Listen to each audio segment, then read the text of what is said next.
T-shirts so it was never received as being on level with above the line agencies. So for me, it was trying to redefine the way people thought about merchandise. And years later of pushing that, I found that marketers now realise that if you come out with a great product, it will sell and last a lot longer than any media campaign that you have out in the marketplace or any advert in a magazine. So I launched Branded Magazine, which is an industry first, and we distribute 30,000 copies of it in the industry.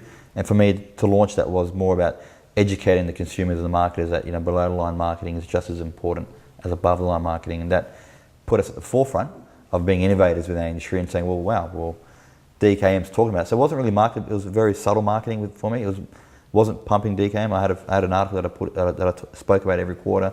It was published by DKM, but it was a self-standing magazine that was non-biased towards our business. It was just more of an open, educated magazine, and put us on the forefront. Investing in sporting teams traditionally is not a great investment. Was it for the passion of basketball and passion for the game why you spent your time, energy and money investing as a part owner in the Sydney Kings? Definitely. I don't think nowadays you invest money into sports to make money. I think it's a hobby, an expensive hobby.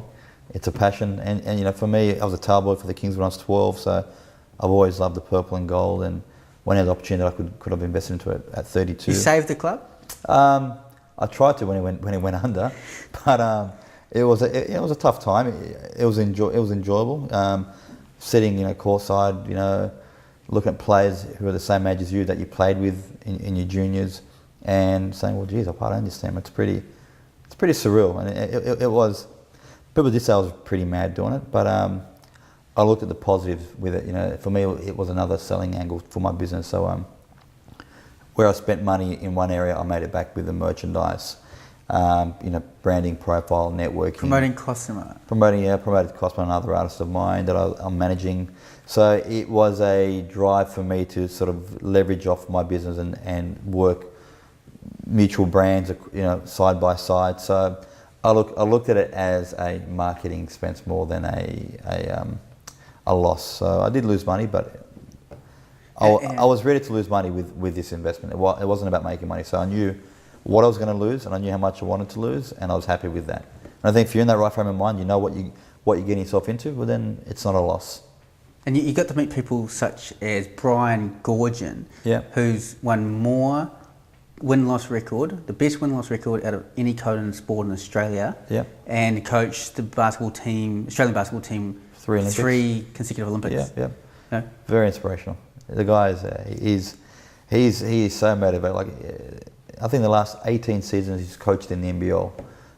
He's been in every finals, every semi-finals and above in 18 seasons in the national leagues. Like, unbelievable record. When the Kings were playing for 15 years, could not win a grand final. The year he came in, they've won three to four grand finals from the time that he came on board. So the guy's phenomenal. He's a leader. He's very motivational, and we just built up a very strong bond. He's coaching in China now. We're still very close. But we both had the same beliefs, and we both we fed off each other. So through the tough time that we had the last year before the Kings collapsed, due to the major stakeholders sort of pulling the plug on it, we built a very strong relationship together. And that's I hold that very close. Isn't it funny just in life when you have a positive mindset? Everybody's saying don't invest in the Kings, don't invest in the Kings. People like that pop into your life, which you leverage off. Who else did you meet? Brian Goorjian, Harry Cousins was another person that I met as well.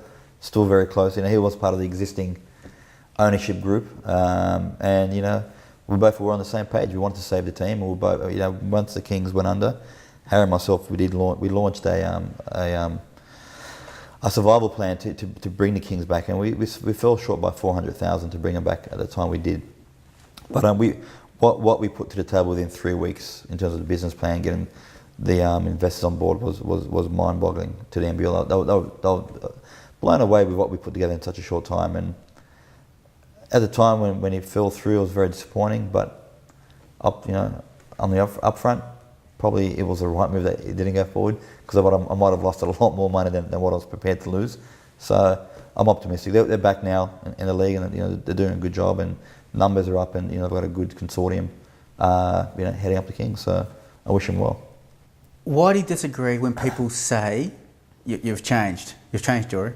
It was funny because I said that in my book because I had a friend that I was very close to at the time, and when I started sort of succeeding, I'm talking about my first probably 4 months in business, which I didn't even scrape the surface of where I am today.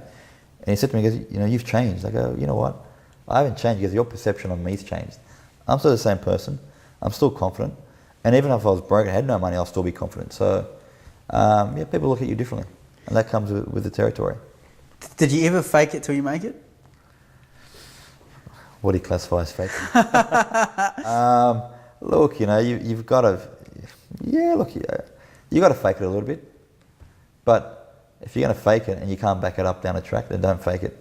Because if you're going to be dealing with people and you're going to fake it, the truth is going to come out at the end of the day. So if you're going to fake it, be great at faking it, but be ready to back it up within a month or whenever it is, so they can see a bit of truth behind what you're saying. Dorry Kordahi, I do believe we do actually all have the power to act. You're an inspiration to me, mate. Thanks, Thank mate. you. I look forward to our future together, buddy. Thanks, Drew. Appreciate it.